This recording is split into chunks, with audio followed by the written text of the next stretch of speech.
मुझे पता था ये थोड़ा सा मतलब मैं फैलना हूँ आपसे। तो गाइस कैसे हैं आप लोग, और आज के ब्लॉग की शुरुआत कर रहे हैं हम अपनी मेरी बहुत ही मेमोरेटिक जगह है ये, और इस जगह को बोलते हैं 60 फीट रोड।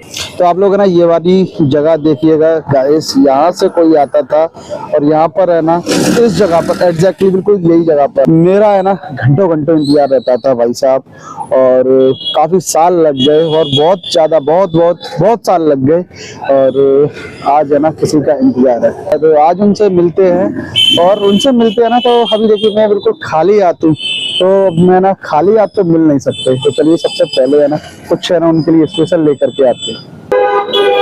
तो देख करके आप पहचान सकते हो ना कि ये किसके लिए ली होगी मैंने। और ये बढ़िया हूँ। बढ़िया हो, इतने साल हो गए, कैसा लग रहा है? 3 साल। तीन साल कह सकते हैं। 3 साल बहुत समय लगा दिया तुमने बात करने में। ये मेरी गलती थी, और बहुत ज्यादा गलती थी, बहुत मतलब उस हद तक नहीं जाना चाहिए था। तो परिवार की बातें जो है ना सोशल मीडिया पे नहीं होती, वो होती हैं आपस में। बिल्कुल। अब इससे ज्यादा मैं क्या। और ये बात सही है, और आपने मुझे 1 बार 2 बार 3 बार 4 बार बहुत बार माफ किया है, और इस बार भी मैं सोच नहीं मतलब मुझे नहीं लग रहा था कि शायद माफी मिलेगी, नहीं तो इतना बड़ा दिल कैसे है। तो छोटे भाई गलतियां करते हैं, और मैं उसी टाइम में सोच के बैठा था कि भाई कम से कम मैं कुछ नहीं बोलूंगा। हाँ ये बात सही है। और अगर बोलूंगा या कभी आमने सामने बैठ, मतलब मैं ये सोच के ही बैठा था कि मैं अगर कुछ बोलूंगा तो कम से कम कल को ये आके बोल देगा मेरे से कि मैं तो जो है आपसे छोटा था, मैं तो इतना समझदार नहीं था, आप तो समझदार थे, आप तो समझदारी दिखाते वहां पर। तो मैं बस वही चीज लेकर बैठा हुआ था कि कभी कभी तो समझ आएगी तेरे को। आज के रिश्ते की शुरुआत कुछ मीठे से करने। हाँ मैं कुछ लाया था आपके लिए, एक एक तुम्हारी फेवरेट चीज। मुझे पता था कि अंजुला यही सबसे फेवरेट चीज है। मैंने वैसे पीना छोड़ दी होगी। मैं जिम जा रहा हूँ। हाँ, और उसमें ये सबसे खराब चीज होती है। अच्छा। तो मैं कोशिश करता हूँ ना पीऊं, लेकिन मैंने आज ही पी थी एक। क्या बात है। हाँ मैं सोच रहा था कि कुछ रिश्तों की शुरुआत अच्छी चीजों से होनी चाहिए, और तकरीबन फेवरेट चीजों से होनी चाहिए, तो मुझे जो अच्छा लगा। Thank you. नहीं भैया धन्यवाद। आप थैंक यू मत बोलो, क्योंकि है ना यहाँ ना आपकी गलती नहीं थी। देखो अब ये दोनों बन गाएंगे।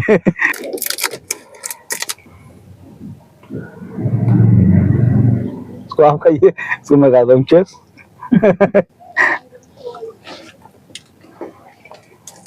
जो जो जो हो गया सो हो गया।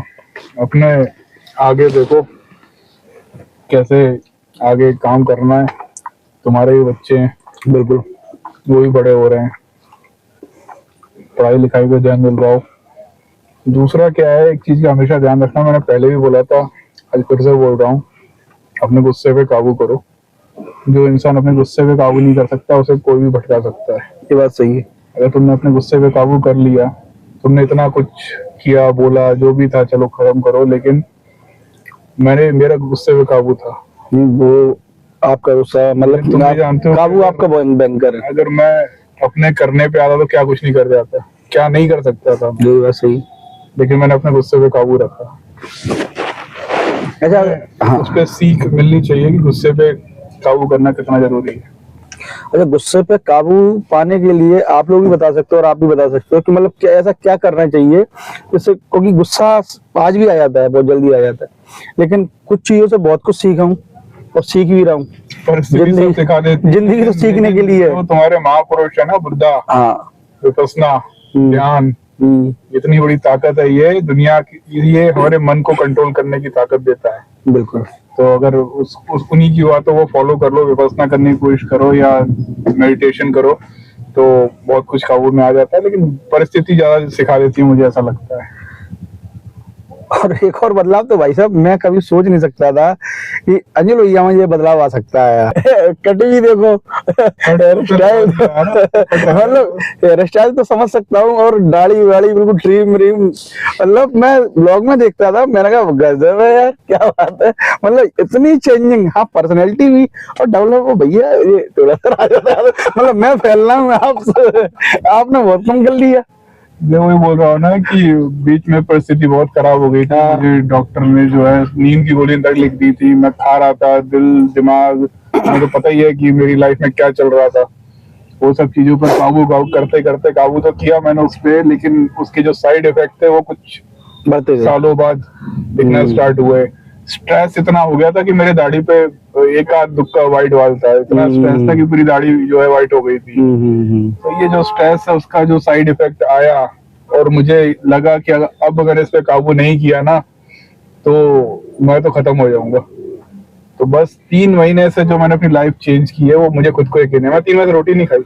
अच्छा, मतलब रोटी बंद, रोटी है खाना ना, नहीं, और जो डाइट में जो भी कुछ होगा सिर्फ प्रोटीन। रोटी खा ही नहीं रहा मैं क्या बात 3 कर रहे महीने हो? से। 6 पैक बनाओगे? 3 महीने ही हुआ है, 6 महीने हो रहे तो। मैं भी नहीं बदला था, जब मैं भी जिम जा रहा था इतना नहीं बदला था यार। हाँ वजन कम किया था मैंने भी, 6-8 किलो वजन कम कर लिया था उस समय, लेकिन अब फिर वहीं की और बढ़ गया, 90 प्लस हूँ मैं अभी। मुझे 90 प्लस हो गए। हाँ 90 के करीब वजन है। मैं भी 90 में है ना? एंट्री कर गया हूँ। अच्छा, एक सुकून मिला भाई साहब, ये जगह मेरी थी। मैं इसको कह सकता हूँ, अक्सर ये जगह मेरी थी, और मैं अक्सर यहाँ बैठता था और लड़ जाया करता था लोगों से। ये इनको ही पता है कि इनके साथ कोई आ रहा है, और मैंने अगर यहाँ देख लिया तो ये मेरे हाव देख के ही समझ जाते थे कि सन्नी को आज बुरा लग गया। ठीक है, समय बीत गया, बहुत समय बीत गया, मुझे लग रहा है 3 साल बीत गए। जो चीजें नहीं होनी चाहिए थी वो हुई। अब ठीक है, आगे बहुत टाइम बचा हुआ है, बिल्कुल। बहुत कुछ किया जा सकता है। बिल्कुल बिल्कुल करो, आगे बढ़ो। बिल्कुल भैया, मैं आपसे इतने साल दूर रहा, लेकिन आपकी जो एक एक बात थी ना, क्योंकि आप जो बोलते थे बिल्कुल लाइफ के जैसे मैं जीता गया, और अकेले, तो कभी कभी लोगों को ना अकेला होना चाहिए, ये ऐसा मेरा भी मानना है। क्योंकि बड़ा अगर हमको समझा रहा है ना, तो पता है छोटे है ना हमेशा ही मतलब टाल देते हैं कि हाँ ऐसा होता होगा, लेकिन जब अकेले लाइफ जी ना, तब मुझे समझ में आया कि हाँ भैया जो बोलते थे ना, उनमें से कम 10 बातें बोली तो 8 बातें आपकी जिंदगी में बिल्कुल सटीक बैठती हैं। और एक बात सटीक वो थी कि काम करो, है ना, पैसा बचाओ और अपनी जरूरतों को पूरा करो। तो छोटी सी दुकान है, और एक और बात बोलना उसको रेगुलर चाहूंगा, दे रहा हूँ। एक और चीज बोलना चाहूंगा कि किसी की भी है ना कॉपी मत करो, क्योंकि सब जो है ना अलग अलग हिसाब से जिंदगी जी रहे होते हैं। बिल्कुल। कई चीजें ऐसी होती हैं कि जो सामने वाले को तुम्हें लगेगा कि यार इसके ये लग्जरी है, इसका कार है, इसका आईफोन है, लेकिन वही जो चीजें ना वो उसकी डेली रोजमर्रा की जरूरतें होती है। बिल्कुल। तो किसी की कॉपी करोगे तो तुम उसको कॉपी नहीं कर रहे हो, तुम अपना नुकसान कर रहे हो। तुम्हारे पास जो है उससे आगे बढ़ो, अगर उससे आगे बढ़ोगे तो बहुत आगे बढ़ोगे। लेकिन अगर तुम सोचोगे कि यार मुझे भी कार चाहिए, मुझे भी आईफोन चाहिए, तो उसमें तुम डूब जाओगे, उसका किस्त चुकाते चुकाते डूब जाओगे। यही चीजें तो सीखी हैं अलग अलग के, मतलब खर्चों में बहुत ज्यादा कटौती, और मतलब अब बता नहीं सकता भाई यहाँ पे। ठीक है भैया, मैं चलूँ अब, आपको भी टाइम, मुझे भी टाइम, है ना, क्योंकि मुझे भी दुकान संभालनी है जाके। ठीक है, फिर मिलते हैं।